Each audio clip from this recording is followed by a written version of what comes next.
হিচাপে অভিহিত হ'ল ট্ৰাম্প।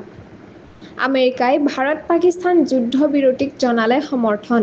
নমস্কাৰ, অসম নিউজ এক্সপ্ৰেছলৈ আপোনালোকক স্বাগতম। আজিৰ গুৰুত্বপূৰ্ণ খবৰ, আমেৰিকাৰ ৰাষ্ট্ৰপতি ডনাল্ড ট্ৰাম্পে ভাৰত আৰু পাকিস্তানৰ মাজত কাশ্মীৰৰ বিবাদ সমাধানৰ বাবে মধ্যস্থতা কৰাৰ প্ৰস্তাৱ দিয়াৰ পিছত আমেৰিকাৰ ৰাজ্য বিভাগৰ উপ-প্ৰবক্তা টমি পিকে ট্ৰাম্পক শান্তিৰ দূত বুলি অভিহিত কৰে।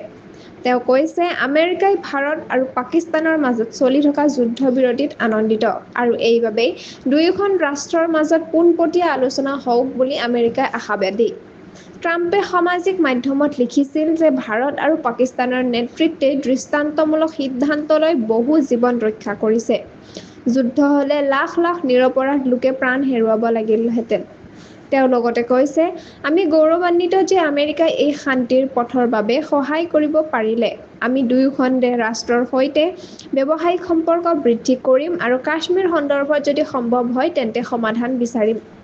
ইয়াৰ বিপৰীতে ভাৰত চৰকাৰে কাষ চাপি কৈছে যে কাশ্মীৰ সম্পূৰ্ণভাৱে এখন দ্বিপাক্ষিক বিষয়, যিটো কেৱল ভাৰত আৰু পাকিস্তানৰ মাজতেই সমাধান হ'ব লাগিব।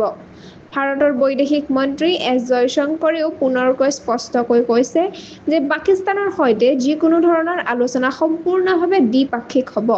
এই সন্দৰ্ভত কোনো বাহ্যিক মধ্যস্থতা গ্ৰহণযোগ্য নহয়। এইটো ৰাষ্ট্ৰীয় ঐকমত্য। অধিক জানিবলৈ সংযুক্ত হৈ থাকক অসম নিউজ এক্সপ্ৰেছ চেনেলটোৰ লগত। চেনেলটো লাইক, কমেণ্ট, শ্বেয়াৰ, ছাবস্ক্ৰাইব কৰিবলৈ নাপাহৰিব। লগতে কাষতে থকা বেল আইকনটো দবাবলৈ নাপাহৰিব। ধন্যবাদ।